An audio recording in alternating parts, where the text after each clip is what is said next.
प्रिय मित्रों नमस्कार। मैं फुर्सत अली आप सभी मित्रों का हार्दिक स्वागत करता हूं।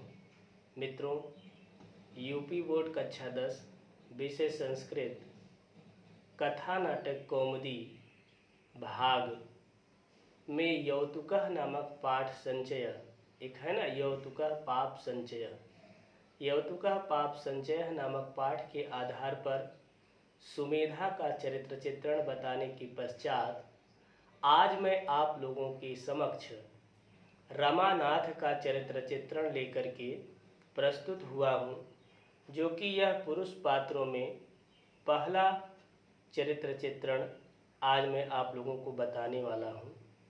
देखिए, परीक्षा के दृष्टिकोण से जिस प्रकार से सुमेधा का चरित्र चित्रण अति महत्वपूर्ण है, पिछले वाले वीडियो में आप लोगों ने पढ़ा होगा, उसी प्रकार से पुरुष पात्रों में सबसे महत्वपूर्ण पात्र का अगर चरित्र चित्रण कोई है तो यही पात्र है जिनका नाम रमानाथ है।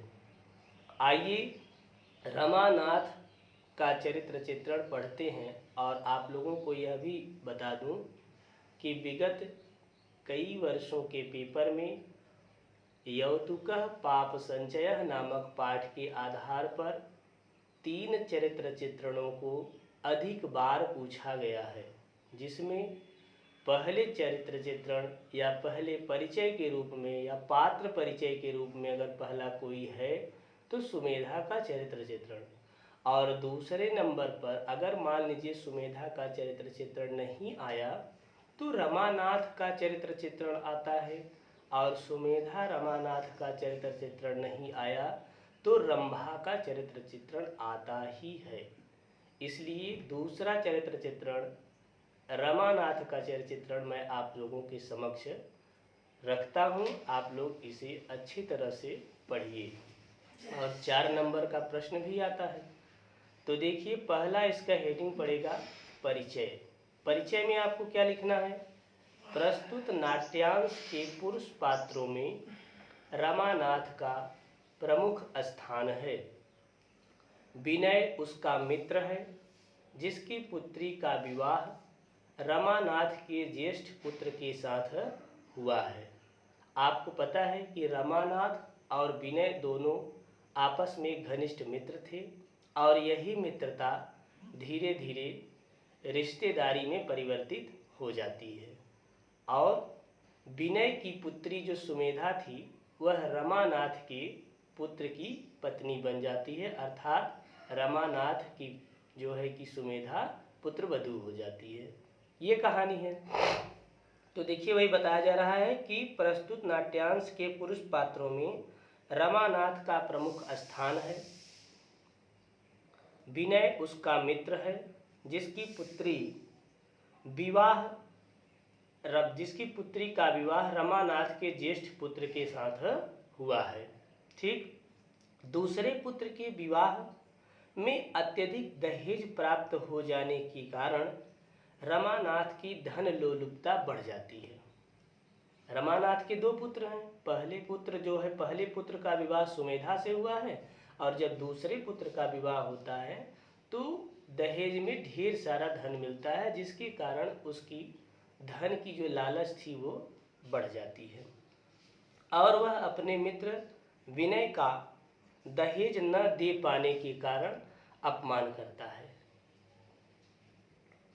फिर आगे देखिए, लिखा है कि उसकी चारित्रिक विशेषताएं इस प्रकार से। इतना लिखने के बाद आप लाइन छोड़ करके नीचे लिखिएगा कि रमानाथ के चरित्र की चारित्रिक विशेषताएं इस प्रकार से हैं। अब यहाँ पे आप पहला हेडिंग डालेंगे क्या? धन लोलुप। धन लोलुप मतलब धन का लालची। इतना हेडिंग करने के बाद आप इसमें लिखेंगे कि रमानाथ अपने कनिष्ठ पुत्र के विवाह में वधू पक्ष, कनिष्ठ मतलब छोटे पुत्र, ठीक, रमानाथ अपने छोटे पुत्र के विवाह में वधू पक्ष के द्वारा अत्यधिक दहेज पर कार्य करने के लिए 2 नौकरानियां दिए जाने पर स्वार्थी एवं लोभी बन जाता है। जब वह अपने छोटे पुत्र का विवाह करता है तो दहेज में बहुत ढेर सारा धन प्राप्त करने के पश्चात वहां से 2 नौकरानियां भी आती हैं और यह सब वैभव संपदा पा करके वह स्वार्थी और लोभी बन जाता है तथा सुमेधा की ध्यान दीजिएगा तथा सुमेधा की ओर से उसका मन परिवर्तित होने लगता है। अभी तो वह केवल सुमेधा से अपने पुत्र का विवाह कराया था और अच्छे से रखा था, लेकिन अब उसका स्वभाव परिवर्तित हो गया है जैसे ही उसने अपने दूसरे पुत्र का विवाह किया है। इतना लिखने के पश्चात आप दूसरा हेडिंग करेंगे त्रुटियों को सुधारने वाला, और इसमें क्या लिखेंगे कि रमानाथ स्वार्थवश अपने साथी तथा मित्र विनय का अपमान भी होने के कारण, देखिए लिखेगा कि रमानाथ स्वार्थवश अपने समधी तथा मित्र विनय का अपमान भी करता है, किंतु दुर्घटनाग्रस्त होने के पश्चात वह बहुत पश्चाताप करता है। पहले तो अपने समधी अपने मित्र विनय का वह अपमान करता है, लेकिन किसी कारणवश अचानक एक दुर्घटना हो जाती है और दुर्घटनाग्रस्त जब वह हो जाता है और उसी मित्र की जो पुत्री थी सुमेधा जब उसको रक्त देती है और वह जीवित बचता है, उस समय की यह कहानी है। तब वो बहुत लज्जित होता है कि मैंने सुमेधा और विनय के साथ जो कृत्य किए वो बहुत गलत किए थे। वही देखिए बताया जा रहा है क्या कि रमानाथ स्वार्थवश अपने समधी तथा मित्र विनय का अपमान भी करता है, किंतु दुर्घटनाग्रस्त होने के पश्चात वह बहुत पश्चाताप करता है। अंततः अपने मित्र विनय से अपनत्वपूर्ण मृदुल व्यवहार करता है। इतना लिखने के बाद आप तीसरा हेडिंग देंगे निर्दयी। निर्दयी में क्या लिखेंगे कि धन के लोभ में रमानाथ अपने मित्र विनय के यह प्रार्थना करने पर भी कि वह निर्धन होने के कारण अपनी पुत्री का पालन नहीं कर पाएगा, उससे अपनी पुत्री को अपने घर ले जाने के लिए कहता है। तो यह निर्दय स्वभाव हुआ। फिर उसके बाद आप चौथा हेडिंग, बहुत छोटे छोटे हेडिंग है, बहुत ज़्यादा लिखना नहीं है इसमें।